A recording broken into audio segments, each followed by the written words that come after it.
Do you feel completely lost as to what you should be investing in next to grow your interior design business? I know that a lot of my clients have the same issue. They feel like they need to invest in systems, but maybe also having a new website or delegating design work, and they just can't invest in everything at the same time. So it's very confusing to them what they should be prioritizing. We're going to be breaking down this video into two parts. The first part of this video, I want to identify some of the symptoms and why you're feeling this way, what you should be doing, working on, or think about to improve on that part of the business. And the second part, I want to outline the way that you should be putting a strategy together of what is going to be priority for you to invest in right now and what you should be leaving for later. Because the truth is we can't invest in everything at the same time, especially if you are in the first years in your business. You won't be able financially to invest in everything, and it just doesn't make sense. So in that second part, we're going to review together how you can start putting a plan together of what is absolutely priority for you right now to grow your business.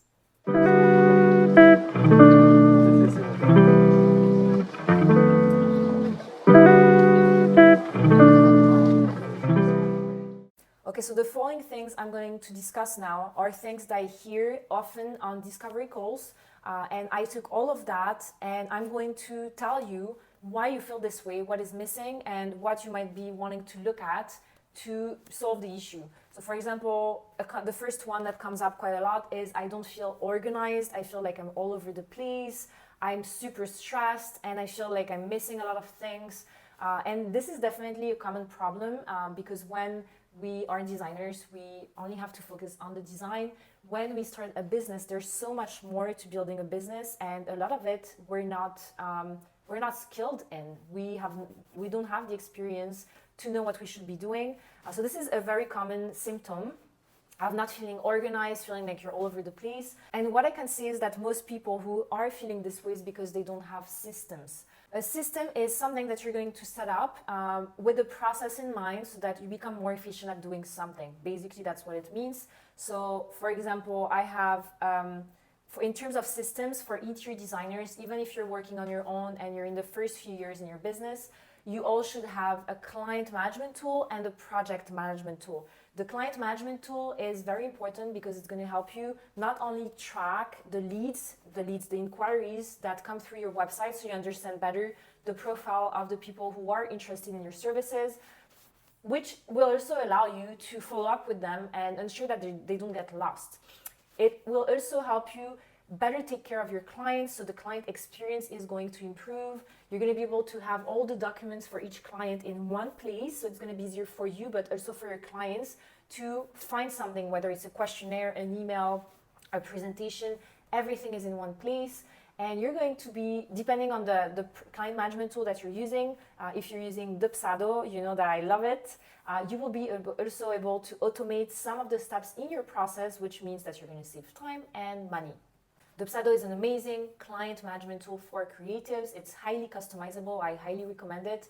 We have lots of info on this YouTube channel, on our website, and on our Instagram. So if you want more info on it, you can go check them out. I will not talk about it into more details, but having a client management tool is important. It's essential. And having a project management tool is equally important because the reason why you feel so disorganized, you feel like you're like you're gonna miss deadlines, you're all over the place, you don't even remember what you did, what you didn't do, is because you don't have anything in one software that you can go to for each project, and you have a full overview of all the ongoing tasks, everything that is coming up, everything that's outstanding.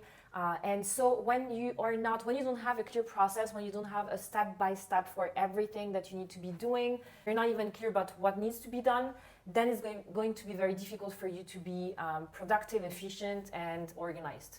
So definitely looking at your systems, so client management tool and project management tool is going to be essential for any business. Again, for project management tool, we use ClickUp. I have also a lot of videos about that. So after this video, I highly suggest that you go check out those videos to understand a little bit better what they are and how they can help you for your interior design business. The second thing that I hear a lot is I don't really feel professional. I feel like people see my business like a hobby. I really feel like an imposter. And I think some of my clients feel this way as well because they haven't done an interior design school. They have started because they have a real talent. People have told them, and they have started doing a lot of projects for their friends.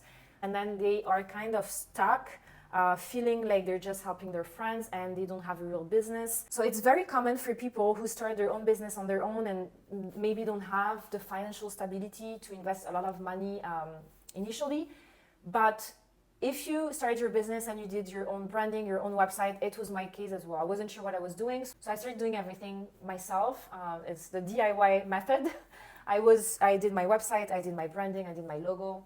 And so of course it didn't feel to me like I had a real business. It just felt like I've done everything, but not really well. I wasn't clear about what I was doing. I wasn't really clear what I needed on my website. And so it didn't help me feel like a professional, like people would see me as an authority in my field. And so at some point I had to reinvest in my branding because having a strong brand identity will attract the right type of clients, your ideal clients, the ones that you want to work with, the higher paying clients, the people who are, see your value, they see your worth, and they're happy to pay for your services. This is what a good brand identity does. And having a strong website is equally important because it will not only attract people who are interested in your services, but it will ensure that you get the inquiries. Because if you have key information missing, you potentially are missing out on a lot of potential clients. Then the third thing that I hear a lot is I lack skills, I can't do full presentations because I don't know how to do 3Ds, or I'm not very good using Canva, or I can't really use the computer. I'm so good at designing, but I can't really use the computer. I'm not very good or fast at doing drawings. So all of those things, it means that you need to start delegating to other people who have skills that you don't have. We have a lot of clients, believe it or not, who don't know how to use the computer. They fell into interior design. As I said, a lot of interior designers nowadays don't even have a degree in interior design. They're just really good at it. And I have a client who actually gets published quite a lot. She has a lot of press releases, but she doesn't have a degree, and therefore she's never learned how to do drawings on AutoCAD. Maybe she's not that great about using Canva to put together her presentations. So all of that just means that your zone of genius is the design, and you need to find the right team or the right person to help you do the things that you're not good at doing, or you don't know how to do, or you lack the time to do. This is where delegating is going to be really essential in your business. Because if you can't do all those things and you work by yourself, you're going to be really limited in what you can offer your clients. And number 4 that I hear quite a lot is that you spend most of your time doing admin tasks. You hate doing it, you don't want to have to do it. Sourcing takes you so much time, you don't like it, and you just want to be able to spend more time doing design work. And if that's the case, you also would turn to delegating. So for example, for us, we have a virtual assistant who only does sourcing and purchasing and tracking orders and getting in touch with vendors, because it's a big part that is stressing out a lot of clients. It's too time consuming and it's too much admin work that they don't have time for. So those are the main points that I would say I hear the most on discovery calls, and it's definitely areas. If you're feeling not professional, then you know why and what you should be looking at. If you lack the skills, you also know what you should be looking at. So I hope this first part was helpful to you. And now we're going to move on to the second part. And the second part we said was going to be about how do I know what to invest in first if I can't financially invest in everything. That's a really, really important thing, and that's something that I learned with my finance mentor. I learned what it was like to start doing strategy work, removing myself from the day-to-day activities in my business, which was to manage all the projects and manage all the clients. I removed myself from doing that, delegated that, and focused more on strategy, because at the end of the day, I have a business, which means if you have a business, you want to make money. If you don't want to make money, it's not a business, it's a hobby. So it's really important that you define what your goal is with your business.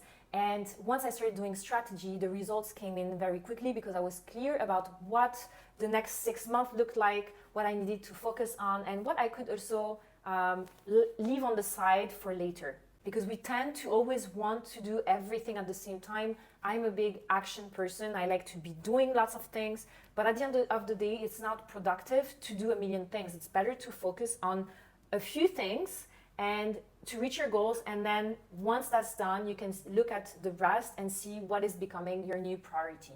So to explain a little bit more about how I would choose what to invest in first, I'm going to talk about a call that I had with one of my clients a few weeks ago. So this client had already delegated her web design and branding and copywriting for the website, and she was interested in talking about the systems portion as well. And we kind of started discussing her goals. She told me she wanted to make about 120K per year. That was her goal for 2024. And as we were talking, I realized that she had no idea what 120K meant in terms of clients. How many clients? What would they each pay for her services? What was the minimum budget that these clients needed to be working with her? She wasn't even clear on that, which means that there's no way that she can put a strategy together because she doesn't even know what type of client she's trying to attract. So when you set yourself a goal, whether it's a 6-month goal or a 1-year goal, I personally like to do 6 months. To me, 1 year seems like very far. And with my mentor, we have been setting myself like 6-month goals, which I really like. But whatever goal you have, whether it's 1 year or 6 months, it's really important that you define in great details what the goal is. So if you say that you want to make 120K in the next year, then you need to be able to define what type of clients you want. How many projects do you want to do per year? And if you want to only be doing 3 projects per year because the ideal client that you have, you know that each project is going to take about 3-4 months and you don't want to do more than 3-4 projects per year, what does it look like in terms of their minimum budget to be able to work with you? Because when you get inquiries, you're going to have to know firsthand, okay, this project is going to be too small. It's not going to match the type of clients that I want to have next year. And it's also about understanding. So like this client, I was telling her about the client management tool that helps her track her leads, track her inquiries. And she said, oh, I don't think I really need it because I don't need that many inquiries. I just want to have 3 to 4 clients per year. The thing that she didn't understand, that she might need to do more research on, is that to have the 3-4 perfect clients that you want, you will have a lot of inquiries to go through because it's not like, okay, the first 4 people that are going to click on the button on your website are going to be your ideal clients. The closing rate is going to be very small. So you need to put your efforts into bringing in as many leads as possible from your ideal clients. So what does it mean? If she wants higher paying clients because she doesn't want to do small projects, she doesn't want to do e-design projects, she only wants to find the high paying clients, the high-end clients. So to attract high-end clients, when they go on your website, the experience that they get should be really unique. So I have clients who do high-end, who have amazingly designed websites, and it feels very luxurious. Even when you're just on the website and it just feels luxurious. It just feels like you're being taken through a unique experience.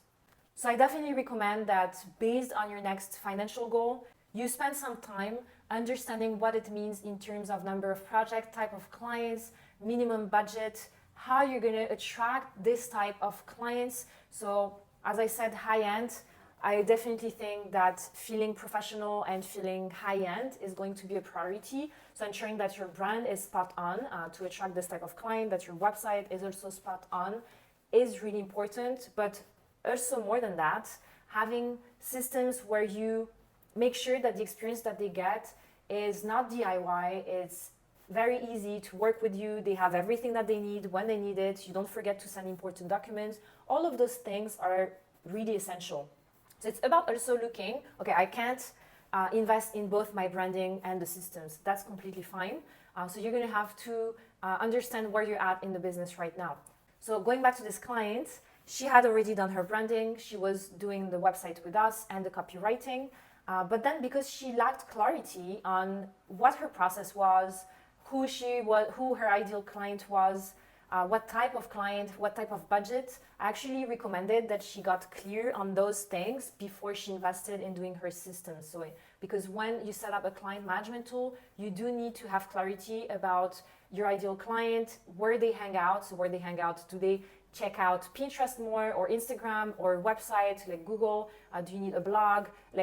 So it's really important that you go through all of that to understand your ideal client in details so that you can set up also a process. If you have no process whatsoever, a step-by-step of how you do things in your business, it's going to be really, really hard for you to set up a client management tool. Same thing for the project management tool. So I actually told her to spend a little bit of time getting clear on that. And I told her maybe next year we can have another talk about her investing in the systems, but I didn't think she was ready at this point. If you're good at putting a scope of work together and estimating how long you need to do each task, whether it's you doing it or someone else, it's going to be really beneficial for you, because then you're going to put a fee proposal that will be accurate. So when the client approves the fee proposal, you know that you can delegate as much or as little as you want and still make the profits that you want to make. We actually do help clients with putting together scope of works and estimates together, because I know it's something that interior designers struggle a lot with, and then they end up having to do everything by themselves, and they cut their hourly rate in half because they underestimated how much work there was to be done. So if you can estimate properly for your projects, then it means that you will know exactly the budget that you have for delegating. And so this is great because it means that you can improve the quality of the work that you deliver. You have more time to spend with your high-end clients, ensuring that they get the high-end experience that they expect. And you can spend more time with the design. So yeah, definitely think that what you need to invest on is going to be based on your next financial goal and a clear understanding about where you want to get, but also where you're at right now. So you have to put together a plan of how you're going to get to where you are right now to where you want to be in the next 6 months to 1 year. So between where you're at right now to the next 6-month goal, you're going to start setting yourself monthly goals and then weekly goals, which are mini goals. Only set yourself 1 to 2 priorities per week. Don't overdo it. Don't set yourself like 10 priorities every day. It's not going to work. It's going to make you more stressed and you're not going to be able to do half of it. So to recap, you want to ensure that you understand your next goal, where you're at right now, and how you can get to where you want to be. If we take me in my first year in business, when I felt completely burnt out and I didn't have time to put together strategies, I didn't know where I was going, I didn't know what my goals were. It's also the moment where I thought, I really want to invest in a new website. But my mentor told me, yes, it's important to have a nice website, but it's not your priority right now, because right now your priority is to free up some of your time so that you can do the tasks that you have to do as a CEO and stop doing everything in the business. You have to delegate. And so our plan was that the first month I was going to focus on getting clear on my process for everything that was to be done in the business. And after the first month that my process was clear, I started looking in the second month, I started looking at who I needed to hire to have a lot more free time to focus on the higher value tasks. And we decided that I was going to hire both an operation manager to take care of the clients and a project manager to manage the team and the projects. And this was a really big part of what I was doing every day, was talking to the clients and managing the team and reviewing the projects. So once I delegated that, so in the third month, I hired and I actually started onboarding them, training them. This was my main focus because then from month 3, I could start focusing a lot more on what I needed to do, so the higher value tasks in the business, instead of trying to do everything, because now I had 2 people who managed the clients and the team, and I had a lot more time to do those tasks. Okay, so I hope this video was helpful. I'm always happy to help you if you want to brainstorm. I know it feels confusing when you start a business, but we learn as we're doing it. We didn't learn to have a business, we learned to be designers. So it's just about doing small steps every day towards understanding what we need to do to build a sustainable and successful business, one that will work for us, that will make us money to take care of ourselves and of our family.